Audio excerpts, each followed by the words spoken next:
Good morning students, આજના સામાજિક વિજ્ઞાન વિષયના ઓનલાઈન લેક્ચરમાં આપ સર્વનું હાર્દિક સ્વાગત છે. લાસ્ટ લેક્ચરની અંદર પાઠ 12 નકશો સમજીએ વિશે આપણે ભણતા હતા. આજના લેક્ચરમાં જ્યાંથી પાઠ આપણે બાકી છે ત્યાંથી શરૂઆત કરશું. એ પહેલાં થોડી ઘણી માહિતી છે આપણે પ્રાપ્ત કરી લઈએ, થોડું રિવાઇઝ કરી લઈએ. તો નકશો સમજીએની અંદર આપણે વાત કરી હતી. સૌપ્રથમ જે પોઈન્ટ હતો કે નકશાનો અર્થ. તો નકશો એટલે કોઈ પણ ભાગ હોય એની ઉપર જે સપાટ કાગળ ઉપરનું જે આલેખન છે એને આપણે નકશા તરીકે ઓળખીએ છીએ. નકશા પોથીના નકશા આપણે જોયા હતા કે જેની અંદર બહુવિધ વિગતો દર્શાવતા નકશાનો સમૂહ એટલે નકશા પોથી જેને આપણે ઓળખવામાં આવે છે.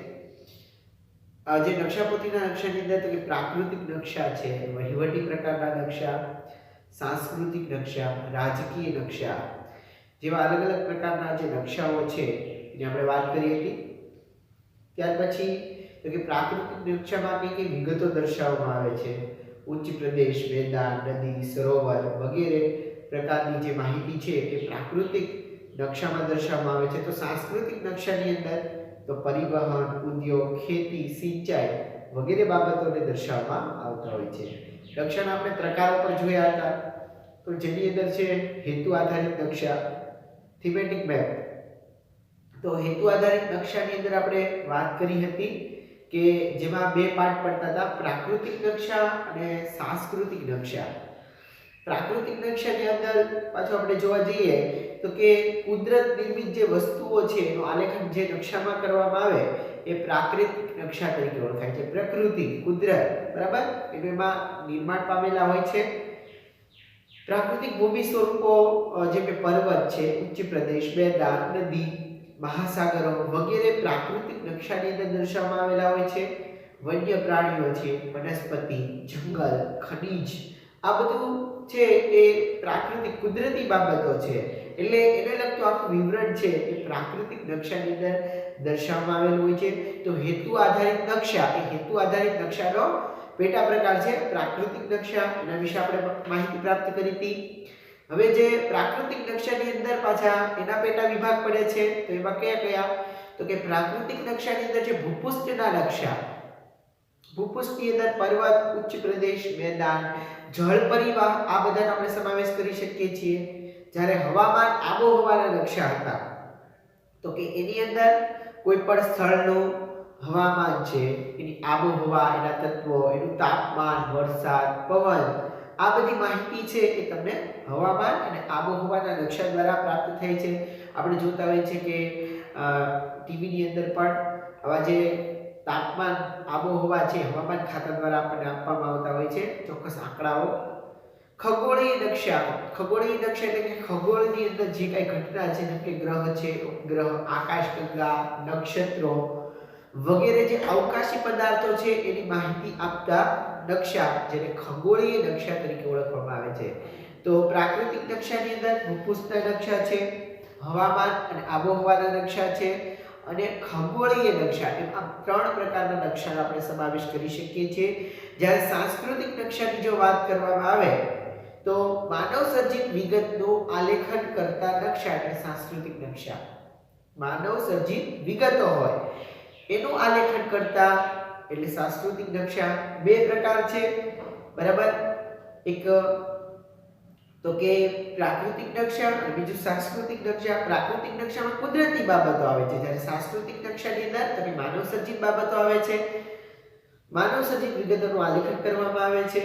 આ નકશાની અંદર આપણે જોવા જઈએ તો કે એની અંદર શું શું હોય છે? તો કે ખેતી, રાજ્યનો નકશો હોય, વસ્તી છે, પરિવહન, એ બધા સાંસ્કૃતિક નકશાના આપણે ઉદાહરણ લઈ શકીએ છીએ. આપણે બધા ટોપિક વિશે સંપૂર્ણ માહિતી પ્રાપ્ત કરી લીધી છે લાસ્ટ લેક્ચરની અંદર.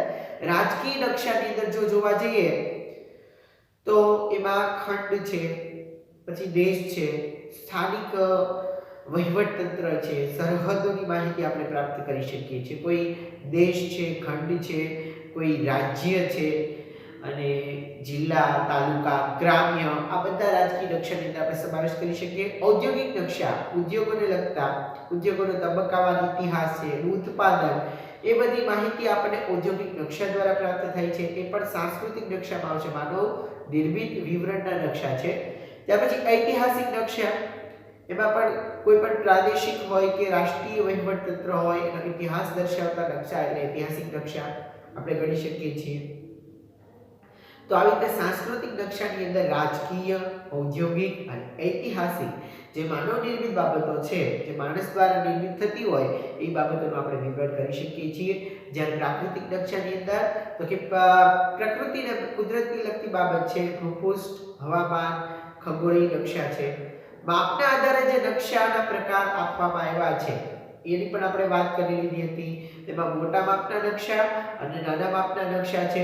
તો કે નાના માપના નકશાના 4 પ્રકાર આપણે જોયા હતા. એટલાસની અંદર હોય, કેડેસ્ટ્રલ, સ્થળ વર્ણન અને ભીતના જે નકશા હોય એ, બરાબર, આપણે દિવાલ ઉપર ચોંટાડતા હોય એવા નકશાના નાના માપના નકશા કહેવાય છે. જ્યારે મોટા માપના જે નકશા છે એની અંદર ગામના નકશા અને એવા બધા જે આપણે નાનું એકમ ગણીએ છીએ એને મોટા માપના નકશાની અંદર સમાવેશ થાય છે. જ્યારે આપણે મોટું એકમ ગણીએ નાના માપના નકશાની અંદર સમાવેશ થાય છે. ત્યાર પછી આપણે સ્ક્રીન ઉપર મેં નકશા પર ગુજરાતના અને ભારતના નકશા એ પણ જોયા હતા, જેની અંદર અલગ અલગ ગુજરાતના જિલ્લાઓ છે, 33 જિલ્લાઓ વિશે આપણે અલગ અલગ જિલ્લાઓના નામ છે જોયા હતા, ક્યાં આવેલું છે એનું ચોક્કસ જે સ્થળ છે એ આપણે જોયું હતું. નીચે ખંભાતનો અખાત, કચ્છનો અખાત, અરબ સાગર એ પણ આપણે જોયું હતું. ઉપર ઉત્તરની નિશાની દર્શાવવામાં આવી છે. ત્યારબાદ ભારતનો નકશો, તેની અંદર જે રાજ્યો છે, કેન્દ્ર શાસિત પ્રદેશ છે એના વિશે આપણે જોયું હતું. 29 રાજ્ય અને 9 કેન્દ્ર શાસિત પ્રદેશો જે આપણા ભારતની અંદર આવેલા છે એના વિશે આપણે સંપૂર્ણ માહિતી પ્રાપ્ત કરી હતી. અલગ અલગ ઉત્તરમાં, દક્ષિણ, પૂર્વ, પશ્ચિમની અંદર, મધ્યની અંદર કયા કયા રાજ્યો આવેલા છે એ દરેક રાજ્યો વિશે આપણે આગળના લેક્ચરની અંદર વાત કરી લીધી છે. ત્યાર પછી આગળ આપણે ભારતની નદીઓની વાત કરી હતી. દરેક નદીઓ છે અંતે સમુદ્રને મળે છે. ભારતની અલગ અલગ પ્રકારની નદીઓ. પછી દુનિયાના નકશા વિશે આપણે જોયું હતું. દુનિયાના જે ખંડો આવેલા છે અલગ અલગ પ્રકારના, ઉત્તર અમેરિકા, દક્ષિણ America, Africa, Europe, Asia, Australia, Antarctica ખંડ, બરાબર, સૌથી નીચે. આ દરેક ખંડ વિશે આપણે નકશાની અંદર માહિતી પ્રાપ્ત કરી હતી. તમારી પેજ ટેક્સ્ટ બુકમાં પણ પેજ નંબર 72 ઉપર માહિતી આપણને આપેલી છે. આપણો એશિયા ખંડ, સૌથી નાનામાં નાનો ઓસ્ટ્રેલિયા ખંડ છે, એના વિશે પણ આપણે માહિતી છે પ્રાપ્ત કરી હતી. ભારતના નકશા બનાવતી 3 સંસ્થા છે, જેમાં NATMO, NRSA, survey of India, 3 વિશે પણ આપણે માહિતી પ્રાપ્ત કરી હતી. National atlas thematic map organisation, NATMO, જે કલકત્તામાં આવેલી છે. ત્યાર પછી NRSA, national remote sensing agency, જે હૈદરાબાદમાં આવેલી છે. અને સર્વે ઓફ ઇન્ડિયા દહેરાદૂન ખાતે આવેલી છે. આ 3 સંસ્થાઓ વિશે આપણે માહિતી મેળવી હતી. ત્યારબાદ નકશાના અંગો વિશે આપણે જોતા હતા અને નકશાના મુખ્ય 3 અંગો છે તો એના વિશે આપણે બોર્ડ ઉપર માહિતી લખીએ અને એની સમજ છે એ ફરીથી પ્રાપ્ત કરીએ. આપણે દિશા, ડાયરેક્શન વિશે જોઈ લીધું હતું. આગળનો જે ટોપિક છે પ્રમાણ માપ, એના વિશે આપણે જોવાનું છે. નકશાના અંગો. નકશાના કુલ 3 અંગો છે. એની અંદર ફર્સ્ટ આપણે જોઈએ દિશા, પ્રમાણમાં, રૂઢ સંજ્ઞા. દિશા, ડાયરેક્શન, પ્રમાણમાં, થર્ડ રૂઢ સંજ્ઞા. જે ચોક્કસ પ્રતીકો છે એનો ઉપયોગ કરવામાં આવે છે રૂઢ સંજ્ઞા તરીકે ઓળખવામાં આવે છે. આપણે દિશા વિશે જોયું હતું. ઉત્તર, દક્ષિણ, પૂર્વ, પશ્ચિમ, બરાબર. આપણે જ્યારે નકશાને સમજવો હોય, આપણે લાસ્ટ લેક્ચરની અંદર આકૃતિ છે પણ ડ્રો કરી હતી અને એક સૂત્ર પણ છે y તરીકે જે ઓળખાય છે. આ ઉત્તર છે, અહીંયા ઓપોઝિટમાં દક્ષિણ, અહીંયા પૂર્વ, અહીંયા પશ્ચિમ આપણે લખશું. ત્યાર પછી ઈશાન, નૈઋત્ય, વાયવ્ય, અગ્નિ. એક સૂત્ર છે તમને યાદ રહી જશે, y અને, બરાબર, તો y પર લખી શકીએ છીએ. અહીંયા આવશે વાયવ્ય, ઈશાન, અગ્નિ અને નૈઋત્ય.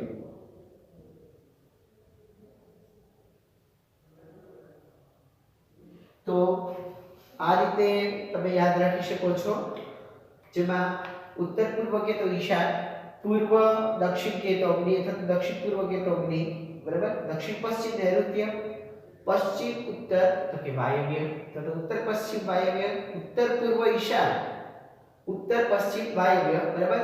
આ તમને ડાયરેક્શનના ક્વેશ્ચન ની અંદર પણ ખૂબ રીઝનિંગ માં કામ લાગશે કે એક છોકરો હતો ઉત્તર દિશા તરફ એટલું ચાલ્યો, ઉત્તર દિશાથી પછી જમણી બાજુ એટલું ચાલ્યો, ત્યાર પછી પાછો ડાબી બાજુ ચાલ્યો, બરાબર. એવા ક્વેશ્ચન હોય તો એની અંદર તમને ઉત્તર પૂર્વ કે પૂર્વ દક્ષિણ આવા બધા ઓપ્શન આપેલા હોય ત્યારે તમે નક્કી કરી શકો છો કે જે એ બાળક છે કઈ દિશામાં પહોંચ્યો. તો મેથ્સ ની અંદર પણ દિશાઓ કામ લાગે છે. આપણા ધ્રુવના તારા વિશે પણ આપણે આગળના લેક્ચરમાં વાત કરી હતી કે ધ્રુવનો તારો આપણે ઉત્તર દિશા દર્શાવે છે, તો એની ઓપોઝિટ તો કે દક્ષિણ, તો કે એની બીજી બાજુ એક બાજુ પૂર્વ એક બાજુ પશ્ચિમ. આપણે સૂર્યનું પણ ઉદાહરણ લીધું હતું કે સૂર્ય છે એ પૂર્વમાં ઉગે છે, એટલે આપણે સવારે જ્યારે સૂર્ય તરફ સામે નજર રાખીને ઊભા હોય તો એ આપણી પૂર્વ દિશા છે. તો આપણી પાછળ જે ખંભો છે એ દિશા, તો કે એ દિશા છે એ પશ્ચિમ દિશા થશે. ઓકે, પૂર્વ અને પશ્ચિમ મળી ગઈ. ત્યાર પછી આપણો જમણો હાથ અને ડાબો હાથ, બરાબર. એક છે એ પૂર્વ અને એક છે ઉત્તર અને એક છે એ આપણને દક્ષિણ દિશા છે તો નિર્દેશ કરે છે. તો એની અંદર તમે જોશો કે તમે પૂર્વ બાજુ હું આવી રીતે ઊભો રહી જાઉં તો મારી પૂર્વ બાજુ છે એ સૂર્ય ઉગે છે. ઓકે, તો કે પૂર્વમાં સૂર્ય છે તો મારી પશ્ચિમ દિશા આ પાછળની દિશા થશે. હવે તો કે મારી જે ડાબી બાજુ છે એ કઈ દિશા અને મારી જમણી બાજુ છે એ કઈ દિશા થશે, બરાબર. તો ઉત્તર દિશા છે એ મારો ડાબો હાથ છે ઉત્તર દિશા દર્શાવે છે અને મારો જમણો હાથ છે એ દક્ષિણ દિશા દર્શાવે છે. મારો આ બાજુ પૂર્વ અને પાછળની બાજુ પશ્ચિમ છે, બરાબર. આ બાજુ તો કે આ બાજુ છે એ ઉત્તર અને આ બાજુ દક્ષિણ દિશા છે દર્શાવે છે. કેવી રીતે પણ આપણે દિશાઓ છે નક્કી કરી શકીએ છીએ. ત્યાર પછી આકૃતિ આપણે જોઈ હતી, હોકાયંત્ર વિશે માહિતી પ્રાપ્ત કરી હતી, જેની અંદર સોયાકાર ચુંબકનો ઉપયોગ થાય છે અને દિશાઓ નક્કી કરવા માટેનું જે સાધન આપણે ગણી શકીએ છીએ. N અને S એમ બે પ્રકારના એમાં ધ્રુવો આવેલા હોય છે, જેની મદદથી તમે કોઈ વાહન છે, સ્ટીમર, સબમરીન, વિમાન વગેરેની અંદર દિશા નિર્ધારણ માટે કરી શકો છો એનો ઉપયોગ. હોકાયંત્રની જે સોય છે એ હંમેશા ઉત્તર અને દક્ષિણ દિશા તરફ જ હોય છે, બરાબર. કેમ કે ઉત્તર N અને S બંને ધ્રુવો છે એ દિશામાં સ્થિર થતા હોય છે. ત્યાર પછી નેક્સ્ટ પોઈન્ટ આપણે જોઈએ પ્રમાણમાપ સ્કેલ. આપણે બોર્ડ પર લખશું પ્રમાણમાપ, જેને આપણે સ્કેલ તરીકે ઓળખીએ છીએ. આ જે સ્કેલ છે એની અંદર વાત કરીએ તો કે પૃથ્વીના કોઈ પણ બે સ્થળ વચ્ચેનું જે અંતર છે એ દર્શાવવા માટે પ્રમાણમાપ સ્કેલનો ઉપયોગ કરવામાં આવે છે. બંને સ્થળના નકશા ઉપરના અને અંતર વચ્ચેનો જે ગુણોત્તર છે એને પ્રમાણમાપ કહેવામાં આવે છે. તમે મેથ્સ ની અંદર ગુણોત્તર અને પ્રમાણ છે ખાસ ભણો છો. ગુણોત્તર જે આપણે એક પ્રકારનો રેશિયો બતાવે છે કે 20 અને 30 આપેલા હોય તો કયો ભાગ છે તો કે બીજો અને ત્રીજો ભાગ છે એ દર્શાવે છે. તો આ જે પ્રમાણમાપ છે એ અહીંયા આપણે સ્કેલની અંદર આ નકશાની અંદર પણ એનો ખાસ ઉપયોગ થાય છે કે પ્રમાણમાપ તો કે 1 સેન્ટીમીટર બરાબર 100 કિલોમીટર હોય, એટલે કે નકશામાં દર્શાવેલ 1 સેન્ટીમીટર એ વાસ્તવિક પૃથ્વી પરનું જે અંતર છે એ 100 કિલોમીટર. અંતર દોરી કે માપપટ્ટીની મદદથી પણ આપણે શોધી શકીએ છીએ. પ્રમાણમાપ સ્કેલ પૃથ્વી ઉપરના કોઈ બે સ્થળો હોય, બરાબર, એ બે સ્થળો વચ્ચેનું અંતર અને તે બંને સ્થળોના નકશા ઉપરનું અંતર વચ્ચેનો જે ગુણોત્તર છે એને પ્રમાણમાપ તરીકે ઓળખવામાં આવે છે. પ્રમાણમાપ તો કે 1 સેન્ટીમીટર જેમ 100 કિલોમીટર આપણે રાખીએ તો નકશામાં દર્શાવેલ 1 સેન્ટીમીટર એના વાસ્તવિક ઉપરનું અંતર છે એ કેટલું હોય તો કે 1 સેન્ટીમીટર બરાબર 100 કિલોમીટર. એ અંતર દોરી કે મીટર પટ્ટીની મદદથી પણ માપી શકાય છે. ખાસ યાદ રાખજો રેશિયો છે 1 ની સામે 100, બરાબર. તો એવી રીતે 2 હોય તો એની સામે તમે 200, તો આ રીતનો એક પ્રકારનો જે રેશિયો છે એ નક્કી કરવામાં આવેલો હોય છે. પ્રમાણમાપ પણ Google મેપ્સ છે એની મદદથી તમે ખૂબ સરળતાથી એક જગ્યાએથી બીજી જગ્યાએ પહોંચી શકો છો, જેની અંદર તમને દરેક પ્રકારની ઐતિહાસિક માહિતી પણ પ્રાપ્ત થાય છે. એક જગ્યાએથી બીજી જગ્યાએ વચ્ચેનું જે અંતર છે કેટલા કિલોમીટર છે કેટલા મીટર છે એ પણ દર્શાવવામાં આવે છે. આ ઉપરાંત તમે કયા રસ્તા ઉપરથી પસાર થઈ શકશો, કયા રસ્તા ઉપરથી પસાર થશો તો તમારા માટે સહેલું પડશે, સરળતા પડશે, અથવા તો કયા રસ્તા ઉપરથી જશો તો તમારા માટે એ રસ્તો દૂરનો બનશે, તે ટ્રાફિક કેટલું છે, તમે કેટલા સમયની અંદર પહોંચી શકો છો, એ દરેક માહિતી છે એ આપણે ગૂગલ મેપ્સની મદદથી પ્રાપ્ત કરી શકીએ છીએ. અત્યારે બધા લોકો છે મોટા ભાગના એ ગૂગલ મેપ્સનો ઉપયોગ કરે છે અને એક જગ્યાએથી બીજી જગ્યાએ આવી રીતે નકશાનો ઉપયોગ કરી અને જઈ શકે છે. ત્યાર પછી રૂટ સંજ્ઞા છે જેને આપણે કન્વેન્શનલ સાઇન તરીકે ઓળખીએ છીએ. તો રૂટ સંજ્ઞા કોઈ ખાસ પ્રકારની નિશાનીઓ છે એ કરવામાં આવતી હોય છે દરેક જગ્યાએ. આપણે નકશા દોરીએ તો નકશાની અંદર તો કે ખેતીની અંદરની અલગ અલગ વસ્તુ હોય, ખેતી આધારિત નકશો હોય તો કે ઘઉં માટે, પછી બાજરી માટે, જુવાર માટે, એમ દરેક માટે અલગ અલગ પ્રકારની નિશાનીઓ છે એ રાખવામાં આવેલી હોય છે. તો કે પોસ્ટ ઓફિસ હોય તેમાં પીઓ કરેલું હોય, ત્યાર પછી કોઈ હોસ્પિટલ હોય તો એનું ચોક્કસ સાઇન એની હોય છે, બરાબર, પ્લસની નિશાની. ત્યાર પછી કોઈ સ્કૂલ હોય તો સ્કૂલની પાસે એક બાળક છે એ દફતર લઈને જતો હોય એવું ચિત્ર છે એ સાઇન. પેટ્રોલ પંપની અંદર જે પેટ્રોલ ભરવાની જે આખું જે હોય છે એની એક સાઇન છે તમારી ટેક્સ્ટબુકમાં આપેલી છે. ત્યારબાદ કોઈ પણ સાઉન્ડ સિસ્ટમ વગાડવાની પ્રતિબંધ કે મનાઈ હોય, બરાબર, તો એક શરણાઈ જેવું કંઈ આપેલું હોય કોઈ મ્યુઝિક સિસ્ટમનું ચિત્ર અને એની ઉપર પછી એક લીટો દોરેલો હોય, લાઈન કરેલી હોય, જેથી પ્રતિબંધ ફરમાવે છે. નો પાર્કિંગની અંદર પણ તમે જોઈ શકો છો કે એક વાહન દોરેલું હોય ઉપર એક રેડ કલરની લાઈન કરેલી હોય. એનો મતલબ છે કે તમે ત્યાં પાર્ક કરી શકતા નથી વાહનને, એટલે કે નિષેધ ફરમાવે છે. તમે કોઈ પણ વાહન ચલાવવું હોય તો એના માટે તમારે લાયસન્સ જોઈએ છે અને એ લાયસન્સ છે એ જ્યારે તમે 18 વર્ષ પૂરા કરો પછીથી આપણને પ્રાપ્ત થાય છે. તો એના માટેની એક એક્ઝામ આવે છે. તો એ એક્ઝામમાં પણ તમને આવા અલગ અલગ પ્રકારના જે સાઇન છે, બરાબર, અલગ અલગ પ્રકારની જે નિશાનીઓ છે એ પૂછવામાં આવતી હોય છે અને તો જ તમને લાયસન્સ છે એ મેળવી શકો છો. રૂટ સંજ્ઞાની વાત કરીએ તો ઘરેથી તમે શાળાએ આવો છો ત્યારે કેટલાક વિશિષ્ટ ચિહ્નો જે પ્રતીકો છે એનું તમે અવલોકન કર્યો છો. નીચે આપેલું જે કોષ્ટક છે એમાં પણ અહીંયા ઘણા બધા ચિહ્નો આપેલા છે. જેમ કે પ્લસનું ચિહ્ન છે તો એની બાજુમાં તમે લખી શકો છો દવાખાનું, ત્યાર પછી પેટ્રોલ પંપનું નિશાન છે, ત્યાર પછી કોઈ પણ અવાજ કરવાની પ્રતિબંધ ફરમાવવામાં આવ્યો છે. તો અહીંયા આપણે જુદા જુદા જે પ્રાકૃતિક અને જે સાંસ્કૃતિક વિગતો દર્શાવવા માટેના કેટલાક વિશિષ્ટ ચિહ્નો છે એનો પણ ઉપયોગ થાય છે, જેને આપણે રૂઢ સંજ્ઞા તરીકે ઓળખીએ છીએ. જુદી જુદી પ્રાકૃતિક અને સાંસ્કૃતિક વિગતો દર્શાવવા કેટલાક વિશિષ્ટ ચિહ્નો ઉપયોગ થતો હોય છે. સાંસ્કૃતિક બાબતો એટલે કે જે માનવ નિર્મિત વસ્તુઓ છે, જ્યારે પ્રાકૃતિકની અંદર કુદરતી બાબતોનો આપણે સમાવેશ કરીએ છીએ, જેમાં વિશિષ્ટ જે ચિહ્નો છે એનો ઉપયોગ થાય છે તેને આપણે કહીએ છીએ રૂઢ સંજ્ઞા. વિશિષ્ટ ચિહ્ન એટલે રૂઢ સંજ્ઞા, ખાસ યાદ રાખજો. નકશાની અંદર જે રૂઢ સંજ્ઞા છે એ દર્શાવવા માટે તો કે નિશ્ચિત એના આકારો હોય છે, નિશ્ચિત અક્ષરો હોય છે, છાયા પ્રકાશ વાળા રંગો હોય છે, ચિત્રો અને અલગ અલગ પ્રકારની જે રેખાઓ છે એનો ઉપયોગ થતો હોય છે. વિશિષ્ટ ચિહ્નો એટલે રૂઢ સંજ્ઞા. ખાસ યાદ રાખજો, જેમાં નિશ્ચિત અક્ષર છે, છાયા પ્રકાશના રંગો છે, ચિત્રો છે, અલગ અલગ પ્રકારની રેખા છે. આ રૂઢ સંજ્ઞાની મદદથી પ્રાકૃતિક અને જે સાંસ્કૃતિક વિગત છે એને સરળતાથી દર્શાવી શકાય છે.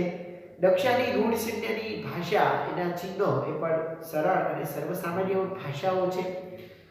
આ ચિહ્ન સંદર્ભે જોવા જઈએ તો કે આંતરરાષ્ટ્રીય સમજૂતી હોવાથી નકશામાં પણ રૂઢ સંજ્ઞાનો ઉપયોગ થાય છે. એ આપણને એક પ્રકારની આંતરરાષ્ટ્રીય સમજૂતી છે, કેમ કે એ જે સાઇન છે એને ગમે તે વ્યક્તિ છે સમજી શકે છે. એમાં કોઈ ભાષા નથી હોતી. સાઇનની અંદર કોઈ પ્રતીક તમે જુઓ તો એ જે પ્રતીક આપણને દર્શાવવામાં આવે છે એની અંદર કોઈ ભાષા નથી હોતી, એટલે દરેક વ્યક્તિ છે એ સમજી શકતી હોય. ડોક્ટરનું જે નિશાન કે ચિહ્ન હોય તો એ કોઈ પણ દેશની વ્યક્તિ હોય, એની ભાષા ભલે અલગ હોય, બરાબર, કોઈ ચીની વ્યક્તિ હોય કે અમેરિકન હોય તો એને પણ ખબર પડી જાય. પછી પણ ગુજરાતીમાં નીચે લખ્યું હોય તો અલગ વાત છે, પેટ્રોલ પંપની નિશાની હોય કે કોઈ મ્યુઝિક સિસ્ટમ વગાડવાની પ્રતિબંધ હોય કે નો પાર્કિંગ સિસ્ટમ હોય, તો એ દરેક જગ્યાએ સરખું જ હોય છે, એટલા માટે એ દરેક વ્યક્તિ છે સરળતાથી સમજી શકે છે. પ્રાકૃતિક અને જે સાંસ્કૃતિક બાબતો છે એને આપણે સરળતાથી દર્શાવી શકીએ છીએ. નકશાની જે રૂઢ સંજ્ઞા છે એની અંદર ભાષા, ચિહ્ન અને સર્વમાન્ય ભાષા છે. આ ચિહ્ન સંદર્ભે આંતરરાષ્ટ્રીય સમજૂતી હોવાથી પણ નકશાની અંદર રૂઢ સંજ્ઞાનો ઉપયોગ થાય છે. અહીંયા આપણે કોષ્ટક આપ્યું છે પેજ નંબર 75 ઉપર. કોષ્ટકની અંદર અલગ અલગ પ્રકારની જે રૂઢ સંજ્ઞાઓ છે એનું અવલોકન કરવાનું છે અને આપણે સમજીએ તો ઘણી બધી રૂઢ સંજ્ઞા છે. અહીંયા સ્ક્રીન ઉપર પણ હું તમને એક રૂઢ સંજ્ઞા છે એ દર્શાવતો ફોટોગ્રાફ્સ મૂકું છું, બરાબર, જેથી કરીને તમે બરાબર જોઈ શકો છો. તો અહીંયા પર્વતની તમે જોઈ શકો છો રૂઢ સંજ્ઞા. ત્યાર પછી એક ટેકરીની રૂઢ સંજ્ઞા છે. ત્યાર પછી શિખર કેવું હોય, બરાબર, પર્વત આકારનું શિખર છે. ત્યાર પછી ઘાટ આપેલો છે. ઘાટની અંદર તો કે બે વચ્ચેથી ભાગ પડે છે. નદીનું ચિહ્ન છે ચોક્કસ કે એ નદીના ચિહ્નની અંદર તો કે નદી છે એ ક્યારે સીધી નથી હોતી. વાંકી ચૂકી નદી છે એનું ચિહ્ન અહીંયા આપેલું છે. અમુક જે ખાસ જાણવા જેવા ચિહ્ન હોય એ અહીંયા હું બોર્ડ પર ડ્રો કરું છું, બરાબર. દરેક છે એ તમારી સ્ક્રીન ઉપર તો આવશે જ. આ રીતે આપણે નદીનું જે ચિહ્ન છે એ જોઈ શકીએ છીએ. ખાસ યાદ રાખજો, તમારા આગળ જતા પણ કામ લાગશે. નદીઓના સંગમ થતા હોય તો કે બે નદીઓ છે એકસાથે નીકળતી હોય અને પછી એક જગ્યાએ ભેગી થતી હોય આ રીતે. તો કે અહીંયા આ નદી છે તો કે અહીંયા બે પાછી ભેગી થઈ જાય છે એટલે એનો સંગમ થાય છે. તો નદીઓના સંગમ માટે આપણે એવી નિશાની, નદી ઉપર બંધ બાંધવામાં આવેલો હોય તો આવી રીતે તમે જોઈ શકો છો કે આ બંધ કરેલો હોય છે. ત્યાર પછી પાકો માર્ગ, રસ્તો, અત્યારે આપણે જોઈ શકીએ છીએ કે મોટા મોટા રસ્તાઓ છે એનું પણ નિર્માણ કાર્ય પૂર જોશમાં ચાલી રહ્યા છે. રેલ માર્ગની અંદર આપણને ખબર છે કે આ રસ્તાની અંદર આ રીતનું હોય છે, તો રેલ માર્ગની અંદર પાટા હોય એટલે આપણે આવી રીતે પાટા દોરેલો રસ્તો છે એનો ઉપયોગ કરી શકીએ છીએ. દીવાદાંડી છે, તમે બધાએ દીવાદાંડી જોયેલી હશે. જ્યારે કોઈ દરિયા કિનારે ફરવા જાઓ ત્યારે ઉપર હોય છે. એ જે દીવાદાંડી છે એની ઉપરથી આપણે દરિયાનો જે પહેલો બીજો છેડો હોય એનું પણ દ્રશ્ય છે જોઈ શકીએ છીએ. ત્યાર પછી પોસ્ટ ઓફિસ માટે પીઓ, સર્કિટ હાઉસ, CH એટલે કે જે અતિથિ ભવન હોય છે. કોઈ રાજકીય પક્ષના કોઈ નેતા હોય એ કોઈ જગ્યાએ કોઈ સિટીની અંદર આવે, બરાબર, તો એના માટે રહેણાંકની જે વ્યવસ્થા, જમવાની વ્યવસ્થા છે એ સર્કિટ હાઉસમાં કરવામાં આવતી હોય છે. અહીંયા ભાવનગરની અંદર આપણે વાઘાવડી રોડ પર સર્કિટ હાઉસ આવેલું છે. પોસ્ટ ઓફિસ માટે પીઓ. ત્યાર પછી નકશાની ઉત્તર દિશા માટે આપણે જે આગળના લેક્ચરની અંદર પણ યુઝ કરેલું હતું, અહીંયા આવી રીતે ઉત્તર લખેલું હશે, બરાબર. ત્યાર પછી જિલ્લાની સીમા માટે તો કે જિલ્લાની સીમા હોય એમાં ખાલી આવી રીતે લાઈન કરેલી હોય છે, બરાબર. ત્યાર પછી રાજ્યની સીમા માટે ટપકા કરેલા હોય છે.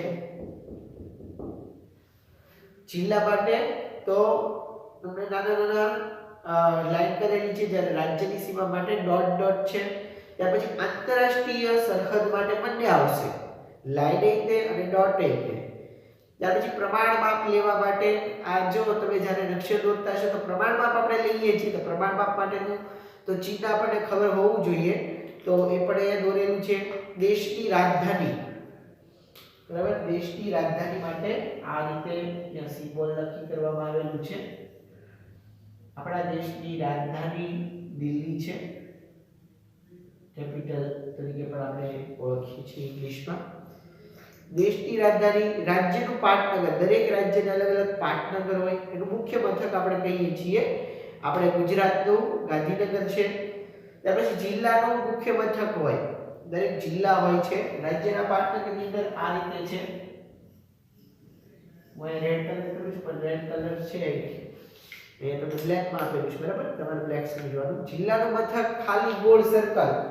આપણે ભાવનગર જિલ્લો તો કે ભાવનગર જિલ્લાનું મુખ્ય મથક કયું તો ભાવનગર શહેર છે મુખ્ય મથક, બરાબર. એવી રીતે દરેક જિલ્લા કે અંદર અલગ અલગ હોય. તો અમદાવાદ તો કે અમદાવાદની અંદર પણ અમદાવાદ મેં, સુરત તો કે સુરતની અંદર સુરત શહેર.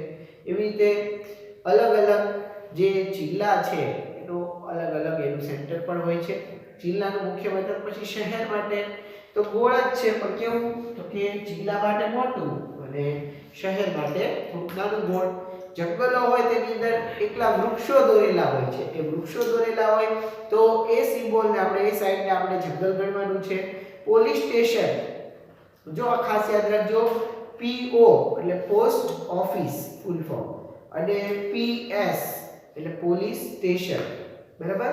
PO અને PS પોલીસ સ્ટેશન માટે PS એવું જે સિમ્બોલ છે દરેક જગ્યાએ તમે જોવા જશો તો લોકેશન વાઇઝ વિસ્તાર પ્રમાણે પોલીસ જે ડિવિઝન છે નક્કી કરવામાં આવેલા હોય છે. ત્યાં તમે PS એવું જે સાઇન છે વાપરી શકો છો. ત્યાર પછી પોસ્ટ ઓફિસ અને તાર ઓફિસ મને ભેગું હોય કોઈ જગ્યાએ તો એના માટે PTO એવું વપરાય છે. પોસ્ટ ઓફિસ અને તાર ઓફિસ એટલે TO બંને આવી ગયું છે. પોસ્ટ અને તાર પછી ઓફિસ, બરાબર. પોસ્ટ પછી T નો તાર અને ઓફિસ માટે PTO એવું ચિહ્ન છે એનો યુઝ આપણે કરી શકીએ છીએ. ચિહ્ન ઉપરાંત નકશાની અંદર તમે જોવા જાઓ તો જુદા જુદા રંગો છે અને રંગ સ્તરથી વિભિન્ન જે પ્રાકૃતિક સાંસ્કૃતિક વિગતો છે એ પણ આપણે દર્શાવી શકાય છે. આપેલું જે કોષ્ટક છે એની અંદર પ્રાકૃતિક અને સાંસ્કૃતિક વિગતને પણ રંગ વડે દર્શાવી શકાય છે. તો કે એમાં ચોક્કસ કલર છે એ તમે વાપરી શકો છો. ભૂમિ સ્વરૂપ, ભૂમિ સ્વરૂપની અંદર પર્વતો, મેદાનો, નદીઓ, ઉચ્ચ પ્રદેશો આ બધાનો આપણે સમાવેશ કરીએ છીએ. તો કે એ બધામાં કેવો કલર છે વપરાય છે તો ભૂમિ સ્વરૂપની અંદર તો કે કથ્થઈ અને બદામી આ બે કલર છે તમે વાપરી શકો છો, યુઝ કરી શકો છો. ભૂમિ સ્વરૂપ રંગ છે કથ્થઈ બદામી. ત્યાર પછી જળ સ્વરૂપ, કોઈ પણ પાણીને લગતી બાબતો હોય કે જળાશય હોય કે નદી, તળાવ XYZ હોય તો એના માટે તમે વાદળી કલરનો રંગ છે પૂરી શકો છો. ત્યાર પછી વનસ્પતિ પ્રદેશ હોય તો વનસ્પતિ હંમેશા લીલા કલરની હોય છે, બરાબર.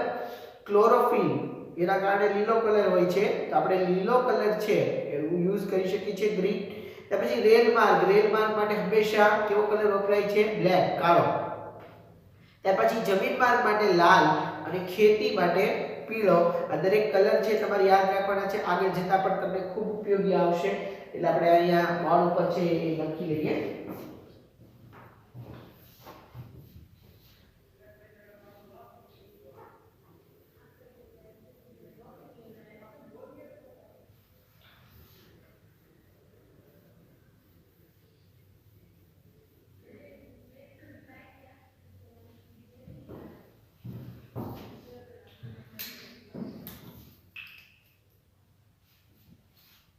અહીંયા વિગત અહીંયા આપણે રંગ લખીએ તો ભૂમિ સ્વરૂપની અંદર કથ્થઈ બદામી,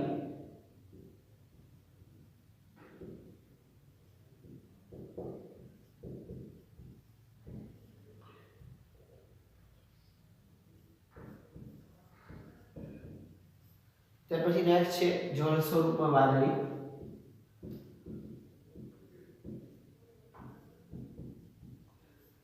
ત્યાર પછી વનસ્પતિ લીલો, પાણી એટલે ખાસ યાદ રાખજો વાદળી, ભૂમિ સ્વરૂપોમાં કથ્થઈ બદામી, વનસ્પતિમાં લીલો, રેલ માર્ગમાં કાળો.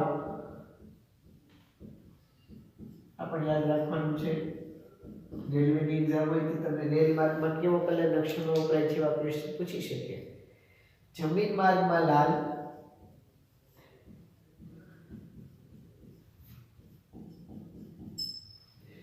ત્યાર પછી ખેતીમાં પીળો. જો ખેતી છે એમાં પીળો કલર આવે, યાદ રાખજો. તમને થાય કે ખેતી છે તો કે હરિયાળી નહીં, પણ એમાં તમારે પીળો કલર વાપરવાનો છે. પર્વતો કેવું બધું હોય તો એનામાં કથ્થાઈ કલર. ભારતનું સ્થાનની વાત કરીએ તો ભારત એક વિશાળ ભૂમિભાગ ધરાવતો દેશ છે. આપણા દેશની અંદર વિશાળ ભૂમિભાગ છે. વિશાળ તો આપણે કહીશું કે 2.4%. ભારત દેશ પૃથ્વી પર ઉત્તર અને પૂર્વ ગોળાર્ધમાં આવેલો છે. હમણાં આપણે ડાયરેક્શન નક્કી કર્યું હતું, દિશા, એમાં ઉત્તર પૂર્વ ગોળાર્ધની અંદર ભારત દેશ આવેલો છે. એટલે આપણે પૃથ્વીનો ગોળો જો આ રીતે હોય તો એની અંદર 4 ભાગ આપણે પાડીએ 2 અંશના તો કે 90 અંશના 4 ભાગની અંદર ઉત્તર પૂર્વ કીધું છે, તો અહીંયા ઉત્તર અને અહીંયા પૂર્વ, તો એ બેની વચ્ચેનો જે ગોળાર્ધ છે એની અંદર આપણો ભારત દેશ છે આવેલો છે. પૃથ્વી પર ઉત્તર પૂર્વ ગોળાર્ધમાં, એટલે આપણે ડાયરેક્શન અહીંયા નક્કી કરી શકીએ કે અહીંયા આપણો ભારત દેશ છે કે આ બાજુમાં છે, એટલે એશિયા ખંડ અહીંયા આવેલો છે. એ સૌથી નીચે તમને ખબર છે એન્ટાર્કટિકા ખંડ છે, જ્યાં આપણું જીવન શક્ય નથી બનતું. ભારત એશિયા ખંડમાં દક્ષિણ ભાગમાં આવેલો છે.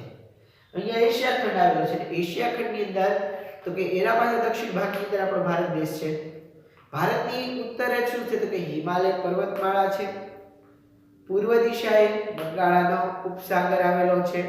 જો ખાસ યાદ રાખજો ઉપસાગર. પશ્ચિમે અરબ સાગર આવેલો છે ભારતની.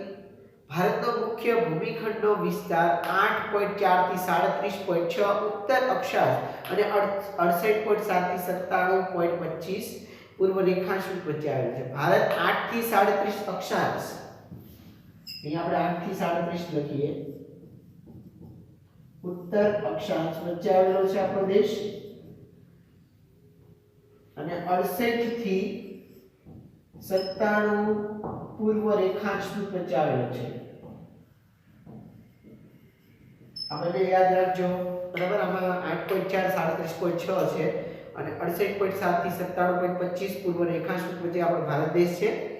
ભારતની અંદર જોવા જઈએ તો લગભગ મધ્યમાંથી કર્કવૃત પણ પસાર થાય છે. 23.5 ભારતની અંદર કર્કવૃત પસાર થાય છે. ઘણા બધા રાજ્યો છે એની અંદરથી ગુજરાતમાંથી પણ આપણે પસાર થતું જોઈ શકીએ છીએ કર્કવૃત.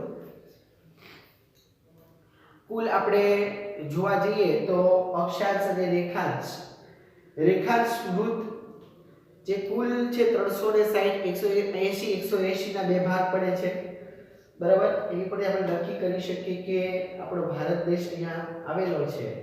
તો આપણો ભારત દેશ છે અહીંયા રેખાંશ વૃત્તની અંદર પૂર્વ રેખાંશ વૃત્તમાં અને ઉત્તર અક્ષાંશ વૃત્તમાં 23.5 માં આપણે જોઈ શકીએ છીએ. અહીંયા 0 છે, 0 થી ઉપર જે એટલે 23.5, એટલે અહીંયા આપણો ભારત દેશ છે એ જો દક્ષિણમાં આવેલો છે એશિયાની અંદર. ત્યાર પછી આગળ ભારતના લગભગ મધ્યમાંથી કર્કવૃત પસાર થાય છે. વર્તમાન સમયની અંદર તો કે ભારતને વહીવટ સરળતા માટે તો કે અહીંયા આપેલું છે 29 રાજ્ય, 6 કેન્દ્ર શાસિત પ્રદેશ અને એક રાષ્ટ્રીય રાજધાનીના પ્રદેશમાં વહેંચવામાં આવેલો છે. પણ હાલ આપણે ફેરફાર જોઈ શકીએ છીએ. તો હાલ 29 રાજ્ય અને 8 કેન્દ્ર શાસિત પ્રદેશ છે એ જોઈ શકાય છે, કેમ કે નવું નિર્માણ થયું છે છેલ્લે ત્યારના આપણે લેટેસ્ટ આંકડા જોઈ શકીએ છીએ. અહીંયા પેજ નંબર 77 ઉપર ભારતનો રાજકીય નકશો પણ આપેલો છે, જેમાં શ્રીનગર, જમ્મુ કાશ્મીર, હિમાચલ પ્રદેશ છે, પંજાબ, ઉત્તરાખંડ, દિલ્હી, હરિયાણા, ઉત્તર પ્રદેશ, આ બધા ઉત્તરના રાજ્ય, રાજસ્થાન, બરાબર. ત્યાર પછી પશ્ચિમ ભારતની અંદર તો કે ગુજરાત આવેલું છે, દમણ, દીવ, દાદરા નગર હવેલી, મધ્યપ્રદેશ છે વચ્ચે આવેલું છે. ત્યાર પછી અરુણાચલ પ્રદેશ પૂર્વની અંદર, નાગાલેન્ડ, અસમ, મણિપુર, મેઘાલય જેવા રાજ્યો છે પૂર્વમાં આવેલા છે. અને નીચે પશ્ચિમની અંદર કેરળ, તમિલનાડુ, કર્ણાટક, આંધ્રપ્રદેશ, તેલંગાણા, આ બધા દક્ષિણની અંદર આવેલા પ્રદેશો આપણે જોઈ શકીએ છીએ. ભારતની અંદર શ્રીનગરથી, જમ્મુ કાશ્મીરથી લઈ અને નીચે કન્યાકુમારી સુધી, અને આ બાજુ જોઈએ તો ગુજરાતમાં દ્વારકાથી લઈ અને અરુણાચલ પ્રદેશ સુધીનો વિસ્તાર છે એ આપણો આખો ભારત દેશ છે એ ફેલાયેલો જોવા મળે છે. અહીંયા તમે નકશાનો પૂરેપૂરો અભ્યાસ કરશો એમાં તમને આંતરરાષ્ટ્રીય સીમારેખા આપી છે, રાજ્યની સીમારેખા છે એ પણ આપેલી છે, દેશની રાજધાની છે એ આપેલી છે, એનું ખાસ નિશાન છે રોડ સંજ્ઞા એ પણ આપેલી છે, રાજ્યના પાટનગર એ પણ તમને આપેલા છે રેડ કલરમાં, નાનું જે ગોળ સર્કલ છે બ્લેક કલરની દેશની રાજધાની દિલ્હી આપેલી છે, રાજ્યની સીમા માટે ડોટ ડોટ કરેલા છે, આંતરરાષ્ટ્રીય સીમા માટે અહીંયા આપણને આપેલા છે.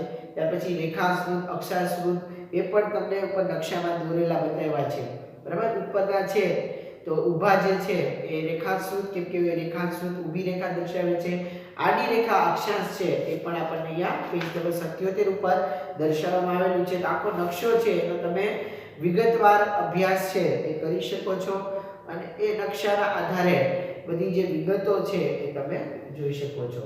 અહીંયા ભારતનો જે રાજકીય નકશો છે એ આપણે જોઈ શકીએ છીએ. ભારતનું સ્થાન ક્યાં છે આખા એશિયાની અંદર એ પણ આપણે જોઈ શકીએ છીએ. ભારતની અંદર કેવો ભૂમિભાગ છે, ભારત કયા ગોળાર્ધમાં આવેલું છે, ઉત્તર પૂર્વમાં. પછી એશિયાની અંદર ક્યાં આવેલું છે તો કે દક્ષિણ એશિયામાં, દક્ષિણ ભાગમાં. ઉત્તરે હિમાલય આવેલો છે, પૂર્વએ બંગાળનો ઉપસાગર છે અને પશ્ચિમે અરબ સાગર. એટલે કે દરેક બાજુ ભારત છે, જેમાં પાણી પાણી તમે જોઈ શકો છો. ભારતનો અક્ષાંશ અને રેખાંશ તો કે 8.4 થી 37.6 ઉત્તર અક્ષાંશ વચ્ચે અને 68.7 થી 97.25 પૂર્વ રેખાંશ વચ્ચે ભારત દેશ છે આવેલો છે. અને ભારતના લગભગ મધ્યમાંથી કર્કવૃત છે પસાર થાય છે. અહીંયા તમે ભારતની વાત કરીએ, કર્કવૃત ક્યાંથી ક્યાંથી પસાર થાય છે, કયા કયા રાજ્યમાંથી, તો કે ગુજરાત છે, ત્યાર પછી મધ્યપ્રદેશ છે, છત્તીસગઢ, ઝારખંડ, પશ્ચિમ બંગાળ, ત્રિપુરા, મિઝોરમ જેવા રાજ્યોમાંથી કર્કવૃત છે પસાર થતો આપણે જોઈ શકીએ છીએ. 23.5. તો અહીંયા આપણે જોઈ શકીએ છીએ આ રીતે વિગતની અંદર રંગભૂમિ સ્વરૂપમાં ખાસ યાદ રાખજો: કથ્થઈ, બદામી કલર, જળ સ્વરૂપમાં વાદળી, વનસ્પતિમાં લીલો, રેલ માર્ગમાં કાળો, જમીન માર્ગમાં લાલ, ખેતીમાં પીળો કલર છે એ આપણે યુઝ કરી શકીએ છીએ. તો આખા પાઠની આપણે બધી વિગતો છે એ ભણી લીધી છે. ત્યાર પછી અહીંયા સ્વાધ્યાયમાં પણ અલગ અલગ જે પ્રશ્નો આપેલા છે. આ ઉપરાંત તમે ગુજરાત અને ભારતનો જે નકશો છે એ પણ ખરીદી લેજો, બરાબર, જેની અંદર તમારે લેખન કરવાનો આવે છે એવો નકશો. કોઈ ભીતમાં લટકાડવાનો નકશો આપણે લેવાનો નથી. તો સ્વાધ્યાયની અંદર પણ તમે જોઈ શકો છો ખાલી જગ્યા પૂરવાની આપી છે, ત્યાર પછી જોડકા છે, ત્યાર પછી સાચા ખોટાની નિશાની છે, વાક્યમાં ઉત્તર છે, ટૂંકમાં ઉત્તર છે, અને નકશાનું અવલોકન કરી અને જવાબ આપો એવા અલગ અલગ પ્રશ્નો છે. તો એ તમારે પૂરવાના રહેશે. આ ઉપરાંત આપણે લાસ્ટ યુનિટ ટેસ્ટ હમણાં ગઈ એમાં પણ એક નકશો છે એ તમને પૂછવામાં આવેલો, એના પણ તમે બધા પ્રશ્નના જવાબ છે એ લખેલા હશે. પણ હવે આ આખો પાઠ નકશો સમજીએ છીએ એના વિશે છે, એટલે આ પાઠની અંદર તમારે વિગતવાર નકશા વિશે પાછું ફરીથી આવશે.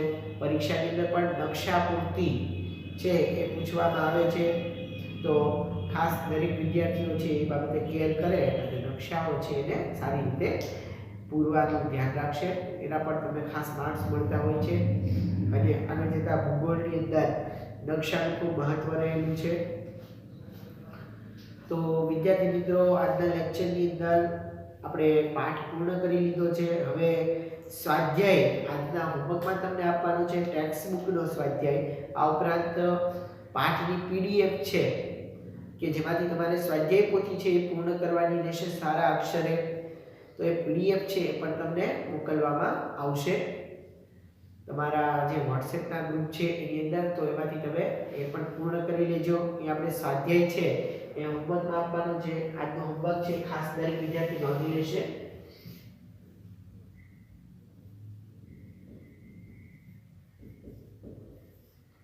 પાઠ 12 નકશો સમજીએ.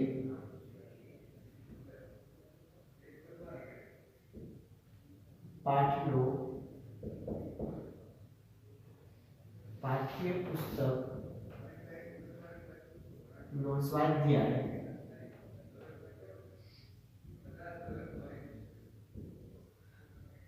હોમવર્ક બુકમાં લખવો.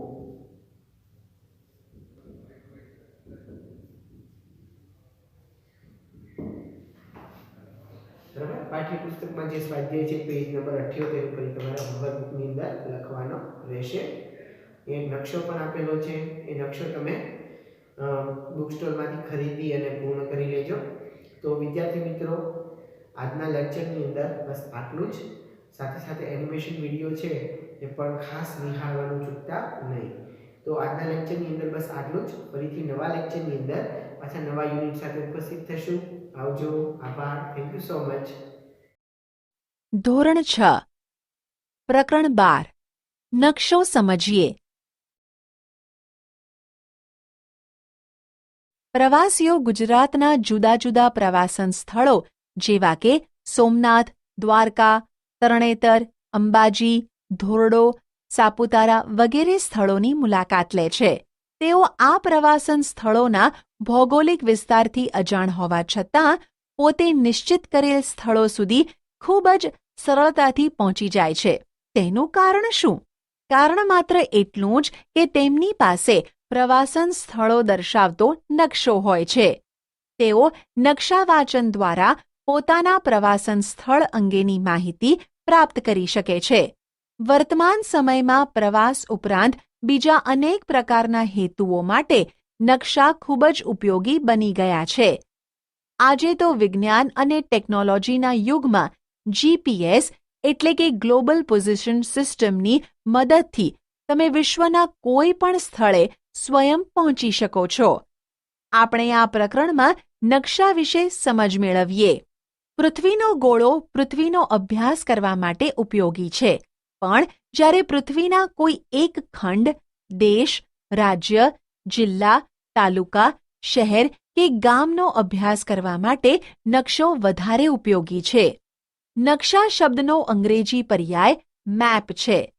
મૂળ લેટિન ભાષાનો શબ્દ મેપા મુન્ડી ઉપરથી અપભ્રંશ થઈને મેપ બન્યો છે. તેનો અર્થ હાથમાં રાખી શકાય તેવો કાપડનો ટુકડો એવો થાય છે.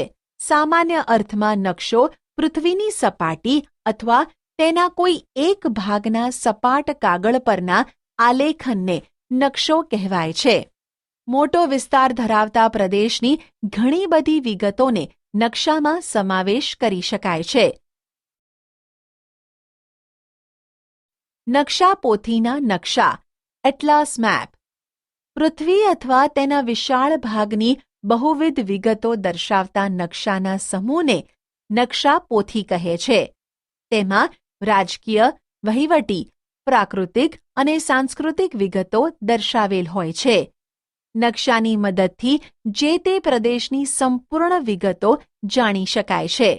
નકશા વિવિધ પ્રદેશની મહત્વની વિગતો જેવી કે પ્રાકૃતિક, પર્વત, ઉચ્ચ પ્રદેશ, મેદાન, નદી, સરોવર વગેરે અને સાંસ્કૃતિક, પરિવહન, ઉદ્યોગો, ખેતી, સિંચાઈ વગેરે દર્શાવે છે. નકશાના પ્રકાર. નકશાના મુખ્ય બે પ્રકાર છે: હેતુ આધારિત નકશા અને માપ પ્રમાણે નકશા. 1. હેતુઓ આધારિત નકશા થીમેટિક મેપ. આ પ્રકારના નકશા જરૂરિયાત પ્રમાણેની વિગતોના આધારે તૈયાર કરવામાં આવે છે. હેતુ આધારે તૈયાર થતા નકશાને તેમાં દર્શાવતી પ્રાકૃતિક અને સાંસ્કૃતિક વિગતોના આધારે મુખ્ય બે વિભાગમાં વર્ગીકૃત કરવામાં આવે છે: એ. પ્રાકૃતિક નકશા. બી. સાંસ્કૃતિક નકશા. એ. પ્રાકૃતિક નકશા ફિઝિકલ મેપ. કુદરત નિર્મિત વિગતોનું આલેખન કરતા નકશાઓને પ્રાકૃતિક નકશા કહે છે. પ્રાકૃતિક નકશામાં પૃથ્વીના પ્રાકૃતિક ભૂમિ સ્વરૂપો જેમ કે પર્વત, ઉચ્ચ પ્રદેશ, મેદાન, નદીઓ, મહાસાગરો વગેરે દર્શાવવામાં આવે છે. વન્ય પ્રાણીઓ, વનસ્પતિ, જંગલો, ખનિજ વગેરેનું વિવરણ દર્શાવતા નકશાઓ પ્રાકૃતિક નકશાના ભાગ છે. 1. ભૂપૃષ્ઠના નકશા. આ નકશામાં પર્વતો, ઉચ્ચ પ્રદેશો, મેદાનો, જળ પરિવાહ વગેરે દર્શાવેલ હોય છે. 2. હવામાન કે આબોહવાના નકશા. સ્થળ કે પ્રદેશના હવામાન આબોહવાના તત્વો, તાપમાન, વરસાદ, પવનો વગેરેની માહિતી દર્શાવે છે. 3. ખગોળીય નકશા. ગ્રહો, ઉપગ્રહો, આકાશગંગા, નક્ષત્રો વગેરે અવકાશી પદાર્થોની માહિતી આપતા નકશા ખગોળીય નકશા કહે છે. બી. સાંસ્કૃતિક નકશા. માનવ સર્જિત વિગતોનું આલેખન કરતા નકશાને સાંસ્કૃતિક નકશા કહે છે. આ નકશામાં માનવીની વિવિધ પ્રવૃત્તિઓનો નિર્દેશ કરેલ હોય છે. રાજ્યનો નકશો, ખેતી, વસ્તી, પરિવહનના નકશા સાંસ્કૃતિક નકશાના ઉદાહરણ છે. 1. રાજકીય નકશા. ખંડ, દેશ, સ્થાનિક વહીવટીતંત્ર તથા તેની સરહદોની માહિતી આપતા નકશા રાજકીય નકશા કહે છે. 2. ઔદ્યોગિક નકશા. ઔદ્યોગિક ક્ષેત્રો, ઉદ્યોગોનો તબક્કાવાર ઇતિહાસ, ઉત્પાદન વગેરેની માહિતી ઔદ્યોગિક નકશાઓમાં આપવામાં આવે છે. 3. ઐતિહાસિક નકશા. પ્રાદેશિક કે રાષ્ટ્રીય વહીવટી તંત્રનો ઇતિહાસ દર્શાવતા નકશા ઐતિહાસિક નકશા કહે છે. આ સિવાય માપ પ્રમાણે પણ 2 પ્રકાર છે. 2. માપ આધારે નકશાના પ્રકાર. સામાન્ય રીતે એક નકશાનું પ્રમાણ માપ 1 સેન્ટીમીટર જેમ કે 50 કિલોમીટર કરતાં ઓછું હોય તો તેને મોટા માપના નકશા કહે છે. અહીં નકશામાં 1 સેન્ટીમીટર બરાબર 50 કિલોમીટર પૃથ્વી પર વાસ્તવિક અંતર દર્શાવે છે. મોટા માપના નકશામાં વિગતો વધારે દર્શાવેલ હોય છે, જેમ કે તાલુકા, શહેર કે ગામના નકશા મોટા માપના નકશાના ઉદાહરણ છે. નાના માપના નકશામાં પૃથ્વી સપાટીનો વિશાળ વિસ્તાર દર્શાવવામાં આવે છે, જેમ કે જુદા જુદા ખંડ કે દેશના નકશાને નાના માપના નકશા કહે છે. વિશ્વનો નકશો દેશના નકશા, નકશાપોથીના નકશા. નાના માપના નકશાના 4 પ્રકાર છે. 1. એટલાસ. 2. કેડેસ્ટ્રલ. 3. સ્થળ વર્ણન. 4. ભીંત નકશા. નીચે આપેલ કોષ્ટકમાં તમારી શાળામાં ઉપલબ્ધ નકશાઓની યાદી તૈયાર કરો. નકશાઓમાં કઈ વિગત દર્શાવેલી છે તેની નોંધ કરો. નીચે આપેલ નકશાઓનું અવલોકન કરી તેના પ્રકારની નોંધ કરો. આટલું જાણો. ભારતમાં નકશાઓ બનાવતી મુખ્ય 3 સંસ્થાઓ છે. NATMO national atlas thematic map organisation. આ સંસ્થા કોલકાતામાં આવેલી છે. તે વિતરણ દર્શાવતા નકશાઓનું નિર્માણ કરે છે. NRSA national remote sensing agency. આ સંસ્થા હૈદરાબાદમાં આવેલી છે. તે ઇસરો દ્વારા અવકાશમાં સ્થાપિત ઉપગ્રહ દ્વારા લેવાયેલ તસવીરથી નકશાઓ તૈયાર કરે છે. સર્વે ઓફ ઇન્ડિયા. આ સંસ્થા દહેરાદૂન ખાતે આવેલી છે. આ સંસ્થા નકશા નિર્માણ અને તેના ઉપયોગ માટેની મંજૂરી આપે છે. આપણા પાઠ્યપુસ્તકના નકશા આ સંસ્થા દ્વારા પ્રમાણિત કરેલ છે. નકશાના અંગો. નકશાના મુખ્ય 3 અંગો છે. આ 3 અંગ દિશા, પ્રમાણમાપ અને રૂઢ સંજ્ઞાઓ છે. દિશા, ડિરેક્શન. સામાન્ય રીતે તમે નકશામાં અવલોકન કરો છો ત્યારે તમે ચિહ્ન જુઓ છો. આ તીરનું નિશાન ઉત્તર દિશાનો સંકેત કરે છે. જ્યારે તમને ઉત્તર દિશાનું જ્ઞાન હોય તો અન્ય બીજી દિશાઓ પણ નક્કી કરી શકો છો. તમે ઉગતા સૂર્ય સામે મુખ રાખીને ઊભા રહો તો તમારો ડાબો હાથ ઉત્તર દિશા બાજુ અને જમણો હાથ દક્ષિણ દિશા બાજુ આવશે. તમે ઉગતા સૂર્ય સામે ઊભા છો તે તમારી પૂર્વ દિશા છે અને પીઠ બાજુની પશ્ચિમ દિશા છે. ઉપરયુક્ત આકૃતિ 12.5માં 4 મુખ્ય દિશાઓ દર્શાવેલ છે, જ્યારે અન્ય 4 મધ્યવર્તી દિશાઓ છે. ઉત્તર પૂર્વને ઈશાન, દક્ષિણ પૂર્વને અગ્નિ, દક્ષિણ પશ્ચિમને નૈઋત્ય અને ઉત્તર પશ્ચિમને વાયવ્ય દિશા કહે છે. દિશાઓ અને મધ્યવર્તી દિશાઓની મદદથી નકશામાં કોઈ પણ સ્થળ શોધી શકાય છે. આકૃતિના આધારે નીચેના પ્રશ્નોના જવાબ લખો. 1. મંદિરની દિશા. 2. પોસ્ટ ઓફિસથી કૂવાની દિશા. 3. તળાવથી પાણીની ટાંકીની દિશા. 4. ખેતરથી પોસ્ટ ઓફિસની દિશા. 1.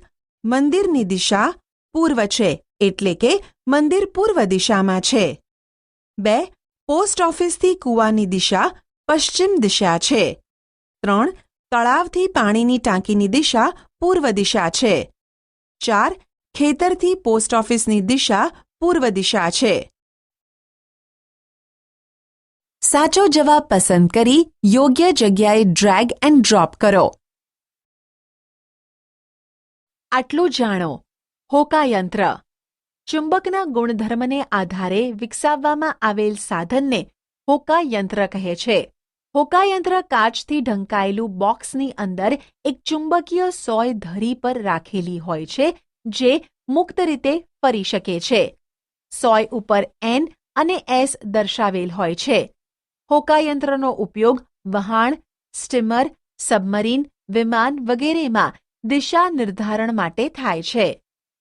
હોકાયંત્રની સોય હંમેશા ઉત્તર દક્ષિણ દિશા તરફ જ શા માટે હોય છે?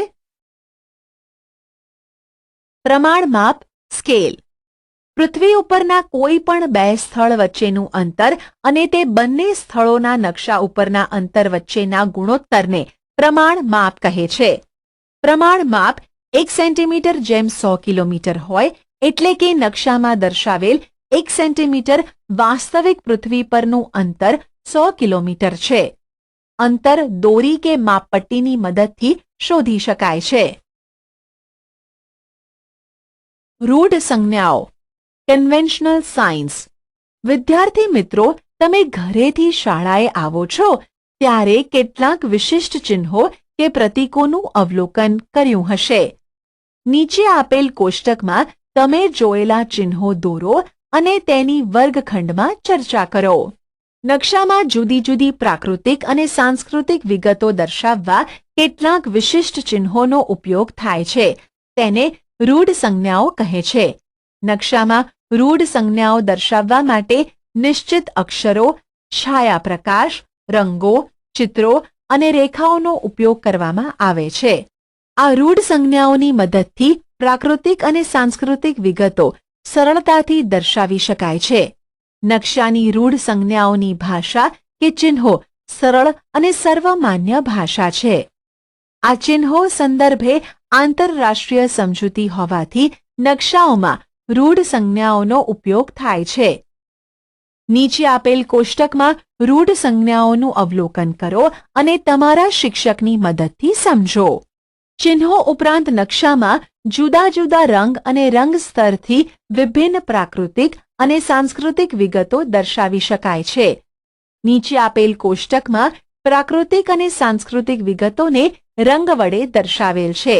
ભૂમિ સ્વરૂપ કથ્થઈ, બદામી. જળ સ્વરૂપ વાદળી. વનસ્પતિ પ્રદેશ લીલો. રેલ માર્ગ કાળો. જમીન માર્ગ લાલ. ખેતી પીળો. સાચો જવાબ પસંદ કરી યોગ્ય જગ્યાએ ડ્રેગ એન્ડ ડ્રોપ કરો. ભારતનું સ્થાન. ભારત એક વિશાળ ભૂમિભાગ છે. ભારત દેશ પૃથ્વી પર ઉત્તર પૂર્વ ગોળાર્ધમાં આવેલ છે. ભારત એશિયા ખંડમાં દક્ષિણ ભાગમાં આવેલો છે. ભારતની ઉત્તરે હિમાલય પર્વતમાળા આવેલી છે. પૂર્વ દિશાએ બંગાળનો ઉપસાગર અને પશ્ચિમ દિશાએ અરબ સાગર આવેલો છે. ભારતનો મુખ્ય ભૂમિખંડનો વિસ્તાર 8 ડિગ્રી 4 થી 37 ડિગ્રી 6 ઉત્તર અક્ષાંશ અને 67 ડિગ્રી 7 થી 97 ડિગ્રી 25 પૂર્વ રેખાંશ વૃત્ત વચ્ચે આવેલો છે. ભારતના લગભગ મધ્યમાંથી કર્કવૃત્ત પસાર થાય છે. વર્તમાન સમયમાં ભારતને વહીવટી સરળતા માટે 29 રાજ્યો, 6 કેન્દ્રશાસિત પ્રદેશ અને એક રાષ્ટ્રીય રાજધાની પ્રદેશમાં વહેંચવામાં આવેલ છે.